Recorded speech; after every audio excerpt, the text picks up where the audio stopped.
할렐루야. 네, 참으로 반갑습니다.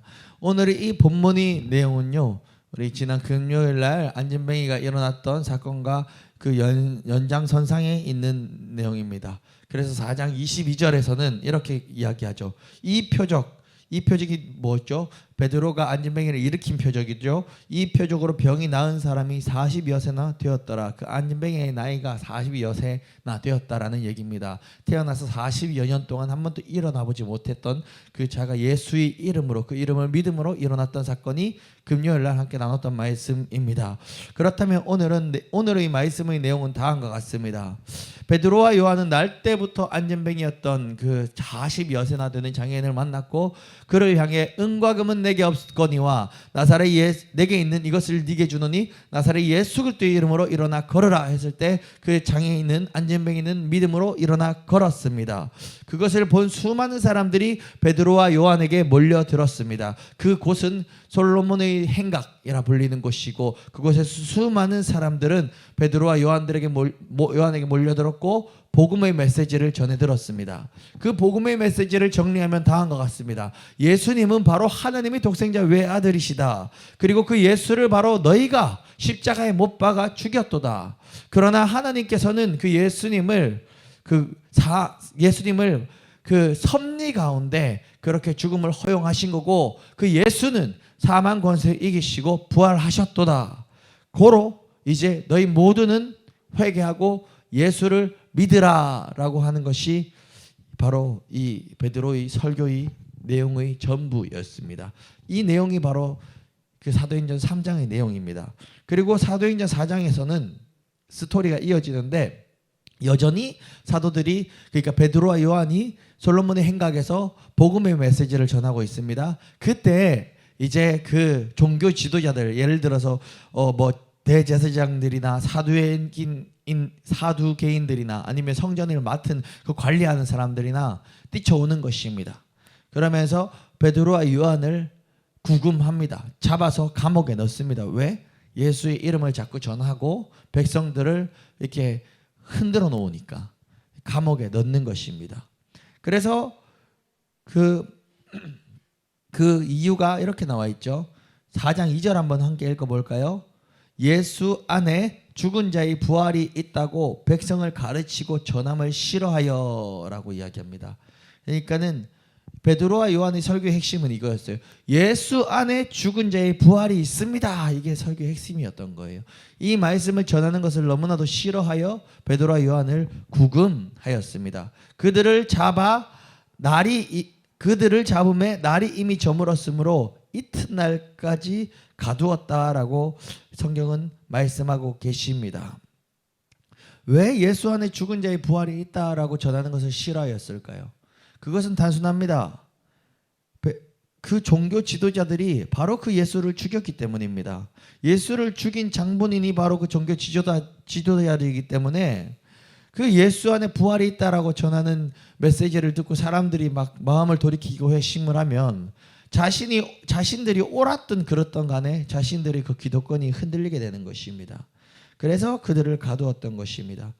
그래서 이제 사도들을 가두게 되고, 그 이튿날 관리들과 장로들과 서기관들이 모두 이제 예루살렘에 모였습니다. 그곳에는 아주 유명한 사람이 있었는데, 대제사장 안나스와 가야바, 그리고 요한과 알렉산더 및 대제사장의 문중이 모두 그곳에 그 재판정에 참석하게 되었습니다. 여러분, 여기서 안나스와 가야바는 누군지 아십니까? 안나스와 가야바는 아주 대표적인 인물인데, 이 시대에 엄청난 권력을 가진 자들이었으며 이들은 예수를 죽일 때도 개입했던 인물들입니다. 이들은 구금되어 있던 사도들 가운데 이들은 구금되어 있던 사도들을 그 가운데 세웠습니다. 그리고 물었습니다. 너희가 무슨 권세와 누구의 이름으로 이 일을 행하느냐? 이렇게 질문을 하는 것입니다. 여기서 굉장히 이 질문이 아이러니하지 않습니까? 너희가 무슨 권세와 누구의 이름으로 이 일을 행하느냐? 이 종교 지도자들도 누구의 이름으로 도대체 이 일을 행하는지 물었는데, 이 이름이라는 게 굉장히 큰 의미가 있는 것입니다. 이 이름에는 권세가 다 들어있는 것입니다. 그러니까 종교 지도자가 누구의 이름으로 네가 이 일을 행하느냐라고 질문을 하는 것이죠. 그때 이 말을 들은 베드로는 성령이 충만하여서 답변하였습니다. 백성의 관리들과 장로들아, 만일 병자에게 행한 이 착한 일, 이게 무슨 일이죠? 안진뱅이를 일으킨 일, 40전원을 걸어보지 못한 이 사람을, 이 거지를 일으켜 살린 일, 이 일에 대하여 이 사람들이 어떻게 구원받았냐고 우리에게 만약에 질문을 한다면, 너희와 모든 이스라엘 백성들은 다 알라. 너희가 바로 십자가에 못 박고 하나님이 죽은 자 가운데서 살리신 그 나사렛 예수 그리스도, 그 이름으로 이 안진뱅이는 건강하게 되어 너희 앞에 섰느니라. 이 예수는 너희 건축자들이 버린 돌로서 이제는 집의 모퉁이의 머릿돌이 되었느니라. 다른 이로서는 구원받을 만한 이름이 없나니 천하 사람 중에 구원받을 만한 다른 이름을 우리에게 주신 일이 없음이로라. 이렇게 베드로는 그 앞에서 당당하게 변론을 하게 되는 것입니다.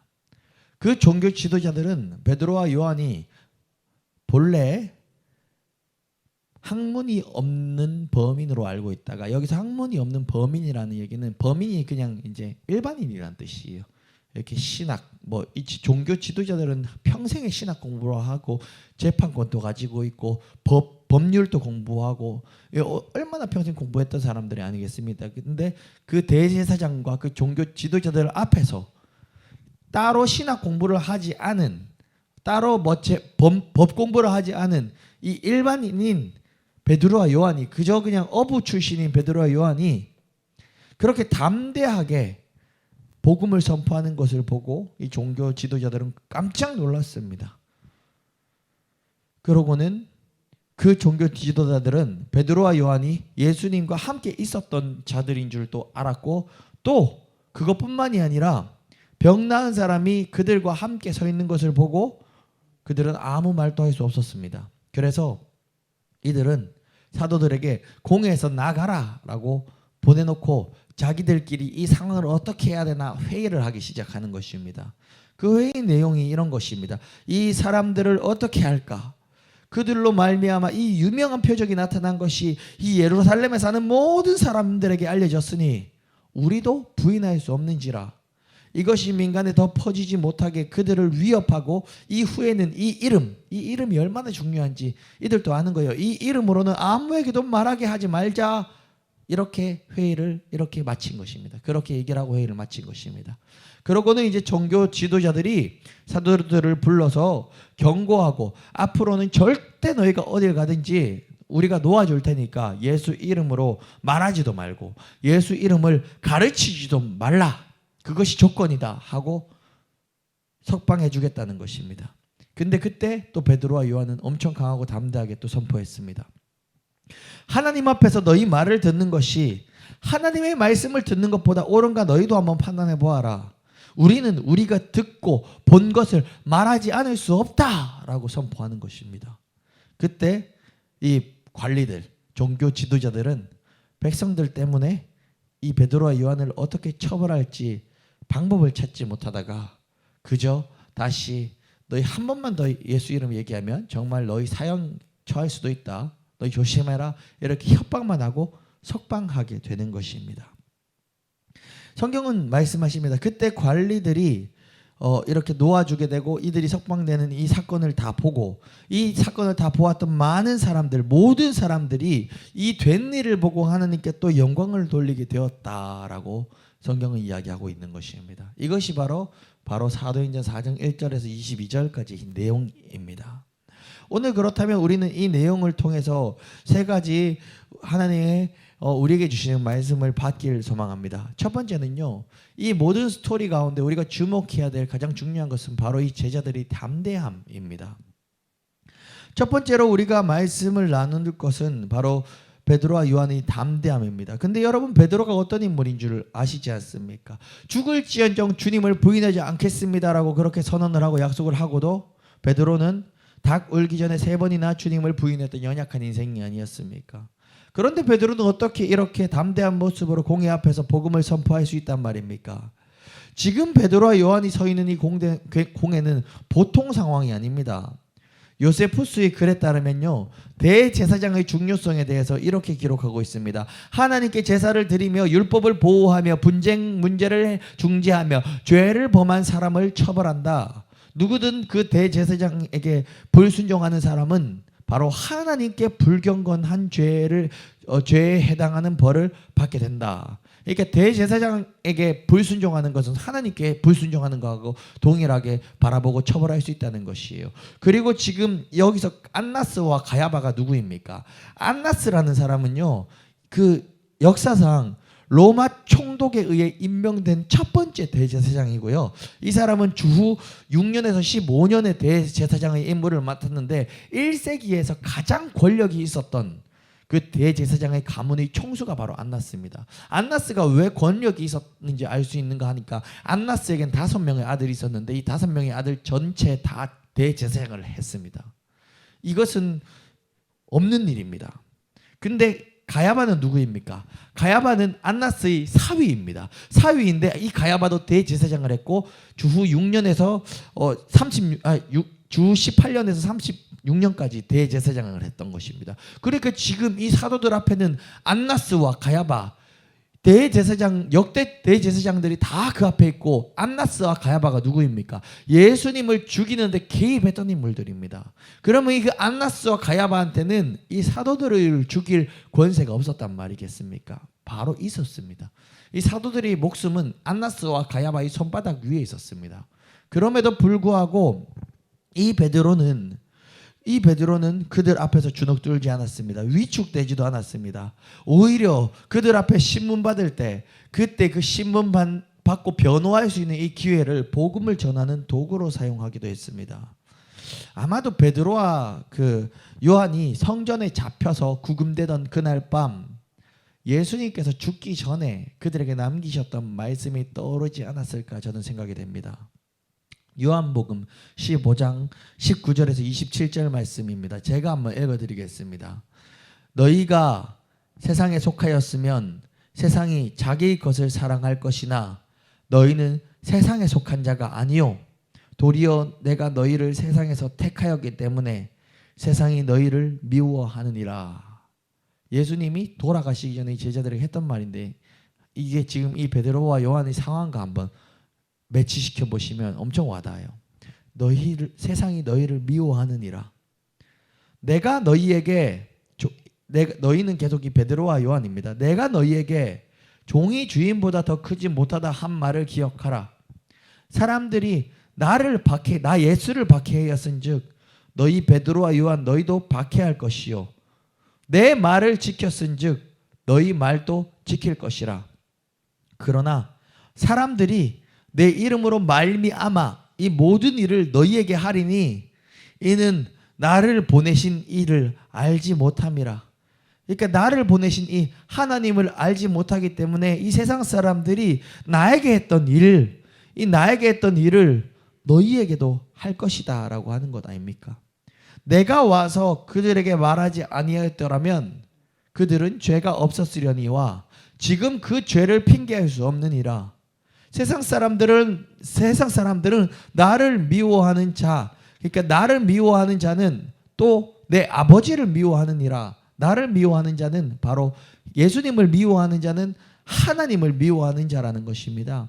내가 아무도 못한 일을 그들 중에 하지 아니하였더라면 그들에게 죄가 없었으려니와 지금은 그들이 나와 내 아버지를 보았고 또 미워하였도다. 그러나 이는 그들의 율법에 기록된 바 그들이 이유 없이 나를 미워하였다 한 말을 응하게 하려 함이라. 내가 아버지께로부터 너희에게 보낼 보혜사 곧 아버지께로부터 나오시는 진리의 성령이 오실 때 그가 나를 증언하실 것이요 너희도 처음부터 나와 함께 있었으므로 증언하느니라. 이렇게 예수님이 얘기하셨습니다. 베드로와 요한과 함께 있을 때 얘기하셨습니다. 어떤 얘기냐? 베드로와 요한이 지금 예수님의 말씀이 이루어졌네. 내가 예수님 이름으로 구금되었네. 내가 예수님 이름으로 재판받고 있네. 이렇게 예수님의 말이 떠오른 것입니다. 그런데 마지막에 어떻게 예수님 얘기하셨어요? 내가 아버지께로부터 너희에게 보낼 보혜사, 곧 아버지께로부터 나오시는 진리 성령, 그 성령이 오실 때 그 성령님이 나를, 예수를 증언하실 것이요 너희도 처음부터 나와 함께 있었으므로 증언하느니라. 그러니까 두렵기는 분명히 두려울 수 있겠죠. 그런데 알지 못하는 힘, 보혜사 성령이 그들을 장악하고, 또 그들은 지금 이 구금되어서 재판받고 재판정에서 예수를 얘기하는 이 상황 자체가 예수님이 예언하셨던 일들, 그 일들 중에 하나인 것을 신뢰하였던 것이에요. 그리고 나는 예수님의 말씀대로 예수님이 일을 행하고 있다라는 그 예수님의 말씀에 대한 확신이 있기 때문에 담대함이 또 샘솟을 수 있었던 것입니다. 그래서 예수님의 말씀이 떠올랐기 때문에 이 상황이 두려움에 지배되지 않았던 것입니다. 베드로와 요한은 알 수 없는 힘이 그들에게 충만히 부어지는 것을 느꼈습니다. 그리고 그들의 대적 앞에서 강하고 담대하게 전할 수 있었습니다. 그 힘이 무엇입니까? 4장 8절 말씀 함께 읽어보겠습니다. 4장 8절 시작. 이에 베드로가 성령이 충만하여 이르되 백성의 관리들과 장로들아 하면서 그 앞에서 이제 설교하는 거예요. 여기서 뭐라고 합니까? 이에 베드로가 성령이 충만하여. 그렇다면 우리가 지금 집중하는 게 베드로와 요한의 담대함인데, 베드로와 요한의 담대함의 근원이 어디입니까? 이에 베드로가 성령이 충만했기 때문이죠.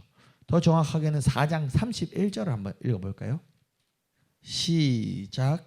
빌기를 다음에 모인 곳이 진동하더니 무리가 다 성령이 충만하여 담대히 하나님의 말씀을 전하니라. 여기 이 장면은요, 예수님이 제자들이 이제 구금되었다가 풀려나서 다시 모든 제자들과 함께 모여서 있었던 일을 얘기하면서 같이 기도하거든요. 같이 기도할 때 빌기를 다음에 모인 곳이 진동하더니 무리가 다 성령이 충만하여서 하나님의 말씀을 전하니라. 성령이 충만하여서 어떻게 해요? 담대히 하나님의 말씀을 전한다 합니다. 결국 우리 담대함의 근원은요, 하나입니다. 그냥 내가 원래 좀 성격이 담대하나, 아니면 내가 원래 성격이 소심하나, 이게 아니에요. 여기서 말하는 이 담대함은 오로지 성령으로부터 나타나는 담대함인 것입니다. 벤 구리온이라는 사람은 이런 말을 했습니다. 용기는 특별한 종류의 지식이다.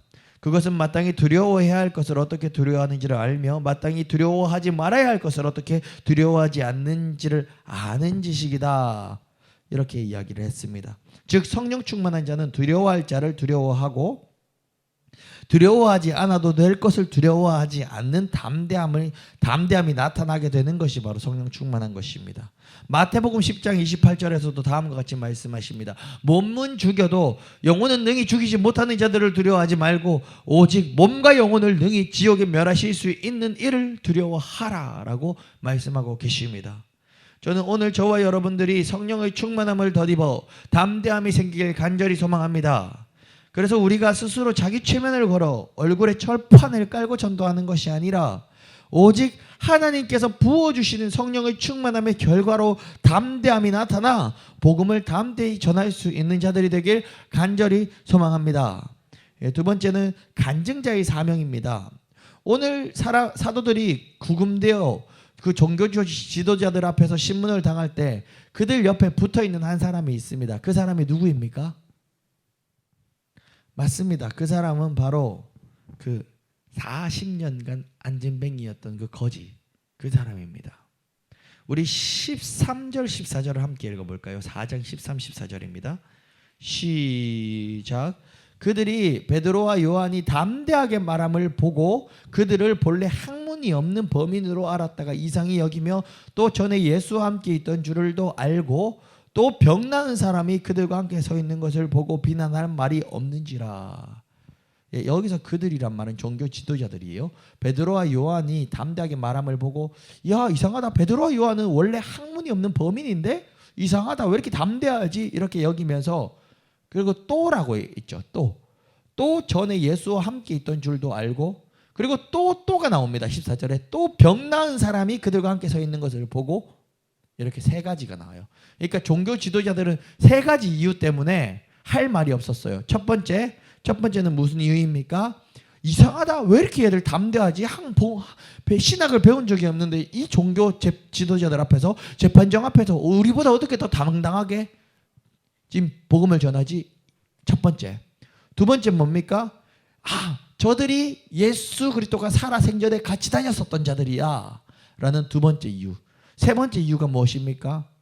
지금 말도 안 되는 일이 일어났죠. 안진뱅이 40년간 성전 앞에서 구걸하던 그 안진뱅이, 성전 앞이 어떤 의미예요? 종교 지도자들도 40년간 봐왔던 그 구걸하던 자예요. 종교 지도자들도 40년간 구걸하고 살았던 그 거지를 구원해 줄 수 없었는데, 그 거지가 예수 이름으로 구원받아서 지금 기뻐 뛰며 하나님을 찬양하고 있는데, 그 거지가 사도들 옆에 서 있다는 거예요. 이 세 가지 이유가 있었기 때문에 종교 지도자들은 입이 탁 막혀버렸어요. 이것이 무엇을 얘기하는 것인가? 그 거지는 지금 사도들 옆에 서 있다는 것입니다. 왜 사도들 옆에 지금 또 서 있는가 알지 못하겠습니다. 그건 성경에서 말씀하고 계시지 않습니다. 그 사도들이 구금될 때 그 거지도 같이 구금되었거나, 두 번째는 사도들이 구금됐다가 이 거지가 하나님이 너무 좋아서 자기가 고침받은 게 너무 기뻐서 이튿날에 또 그 사도들이 있는 곳에, 그러니까 그 재판정에 찾아왔거나, 두 가지 이유 중에 하나겠죠. 근데 무엇이든 중요하지 않습니다. 제가 집중하는 것은요, 이 거지가, 이 나음받은 자가 지금 그곳에 있다는 사실입니다. 제자들 옆에 붙어 있다는 사실입니다. 그것이 무엇입니까? 하나 확실한 것은, 이유는 하나님께서 그 안진뱅이를 지금 간증자로 쓰고 계시다는 사실입니다. 그 이유 때문에 재판석에서 재판관들은 제자들을 풀어줄 수밖에 없지 않았습니까? 하나 확실한 것은 하나님께서 병 나은 자를 통하여 지금 복음의 메시지로 사용하고 계시다는 사실입니다. 저는 이 부분을 통해서 하나님께 은혜를 입은 자, 하나님의 역사를 경험한 자는 그 역사와 기적, 그리고 그 체험을 자신만 가지고 살아서는 안 된다는 것을 돌아보게 됩니다. 하나님께서 고쳐주신 것은 고쳐서 사용하기 위함이라는 사실을 우리는 기억하길 간절히 소망합니다. 우리 가운데 하나님이 고쳐주시고 하나님이 만져주신 기억들과 추억들이 있다면 그것은 나 혼자 간직하고 살 것이 아니라 하나님이 그 복음의 스토리를 위해 사용하시길 원한다는 사실을 우리는 기억하길 소망합니다. 마지막 세 번째, 믿지 않기로 작정된 자가 나옵니다. 여러분, 허브 밀러의 커넥팅 위드 갓이라는 곳에서 보면 이런 우스운 예화가 하나 등장합니다. 여러분 아마 다 들어보셨을 예화입니다. 저도 몇 번 들어봤었어요, 설교 때. 이것, 평화로운 작은 한 마을이 있었습니다. 그 마을에는 큰 술집, 나이트 클럽이 개업을 하게 되었습니다. 마을 사람들은 큰 걱정에 빠졌습니다. 이제 이 평화로운 마을이 시끄럽게 되었어. 젊은 이들이 나이트 클럽에 드나들면서 이제 이 마을은 타락하게 될 거야. 이런 걱정에 휩싸여서 교회에서 모여서 이제 기도하게 된 것입니다. 그런데 기도 중에 열심히 있는 몇몇 교인들이 이렇게 기도를 하기 시작하는 것입니다. 하나님, 이 술집, 이 나이트 클럽을 불태워 주시옵소서. 그래서 이 죄악으로부터 우리들을 건져 주시옵소서. 그런데 정말 얼마 후에 이 나이트 클럽에 불이 나서 몽땅 타버리고 말았습니다. 나이트 클럽 주인은 교회에서 불이 나게 해달라고 기도했다는 소식을 듣고 교회를 고소하게 되었습니다. 그래서 판사 앞에서 재판이 벌어졌습니다. 교회에서는 술집이 불난 것에 책임이 없다고 주장했습니다. 우리가 기도를 한 것은 사실이지만 그 기도 때문에 나이트 클럽이 불탔다고 하는 것은 정말 말도 안 되는 일입니다. 증거가 없지 않습니까? 이렇게 교회에서는 주장을 하고 나이트 클럽 주인은 이렇게 항변합니다. 교회가 불타라고 기도를 했기 때문에 이 나이트클럽이 불탄 것입니다. 그때 판사는 판결을 하기 앞서 그러한 이야기를 하게 됩니다. 참 이상하군요. 나이트클럽의 주인은 기도의 능력을 믿고 있는데 교회의 교인들은 기도의 능력을 믿기는커녕 아예 부정하고 있군요. 내가 보기에는 나이트클럽의 주인의 믿음이 훨씬 더 좋은 것 같습니다 라고 판사는 이야기를 했습니다. 여러분, 이 예화는 우리가 정말 많이 들었지 않습니까? 설교 중에. 그런데 저는 이 예화를 보면요, 이 본문 말씀이 떠오릅니다. 왜냐면요, 이 오늘 본문 말씀에서 예수의 이름을 막아서는 그 종교 지도자들이 마치 이 나이트클럽의 사장과 같기 때문입니다. 이 종교 지도자들은요, 예수의 이름에 얼마나 능력이 있는지 너무나도 잘 알고 있었습니다. 그 예수의 이름에 얼마나 권세가 있는지 너무나도 잘 알고 있었습니다. 16절과 17절을 우리 함께 읽어보겠습니다. 시작. 이 사람들을 어떻게 할까? 그들로 말미암아 이 유명한 표적이 나타난 것이 예루살렘에 사는 모든 사람들에게 알려졌으니 우리도 부인할 수 없는지라. 이것의 민간에 더 퍼지지 못하게 그들을 위협하여 이후에는 이 이름으로 아무에게도 말하게 하지 말자 하고. 여러분, 이 고백이 누구의 고백입니까? 종교 지도자의 고백입니다. 그들이 스스로 고백하는 것입니다. 사도들로 말미암아 유명한 표적이 나타난 것이 예루살렘에 사는 모든 사람들에게 알려졌으니 뭐라고 합니까? 우리도 부인할 수 없는지라. 자기들도 부인할 수 없대. 이거 맞다고. 바알세불의 힘이 아니라 예수의 이름으로 이 기적이 나타난 것을 부인할 수 없는 거예요. 40년을 봤는데요, 자기들도. 여기서 분명 그 표적과 기사를 부인할 수 없다고 고백하지 않습니까? 그런데 그 다음 이들은 어떤 선택을 하는 거죠? 이 표적이 더 이상 민간에 퍼지지 못하게 사도들을 위협하고 그 이후에 예수의 이름으로 아무에게도 말하게 하지 말자라고 하는 것이에요. 예수의 이름을 금하자. 예수 이름 못 쓰게 하자. 왜 금합니까? 그 이름은 또 계속해서 능력이 나타나게 할 것이니까. 사도들이 계속 예수 이름을 가지고 나아가면 더 많은 역사가, 더 많은 기적이 일어날 것을 이들이 알았다는 거예요. 그러니까 그 이름을 막자. 그 이름 못 쓰게 하자. 이것이 바로 이들이 생각이었던 것입니다. 이 종교 지도자들의 모습이 꼭 나이트클럽의 사장이 재판에서 기독교인들이 기도해서 우리 나이트클럽이 불났습니다라고 진술하는 것 같지 않습니까? 이것은 너무나도 아이러니한 일이 아닐 수 없습니다. 그런데 그럼에도 다 눈으로 보고 그 예수의 이름을 알면서도 그 예수의 이름을 믿지 않고 회개하지 않는 그들의 모습을 보면 너무나도 씁쓸하지 않을 수 없습니다. 이것을 보면 우리는 느낍니다. 예수 이름을 믿지 않기로 작정한 자는 어떤 기적을 보여줘도 믿지 않는다는 사실입니다. 예수 그리스도의 이름을 믿지 않기로 작정한 자는 어떻게 우리가 설득을 해도 바꿀 수 없다는 사실입니다. 그래서 정말로 예수 이름을 믿지 않기로 작정한 자가 정말 죽을 병이 낫는다 해도 그는 그냥 우연이겠지, 그냥 그게 맞아 떨어졌겠지, 이렇게 생각하고 말아요. 그런 모습을 보면서 우리는 전도에 대한 생각을 하게 됩니다. 결국 전도는요, 설득이 아닙니다. 전도는 뭘 보여줘서 믿게 하는 것에 그치는 게 아닙니다. 물론 그 역사는 하나님께서 계속 보여주시겠죠. 그런데 전도는, 우리 입장에서의 전도는요, 영적 전쟁인 것입니다. 한 영혼을 구원하는 일에는 보이지 않는 큰 전쟁이 치러지는 것입니다.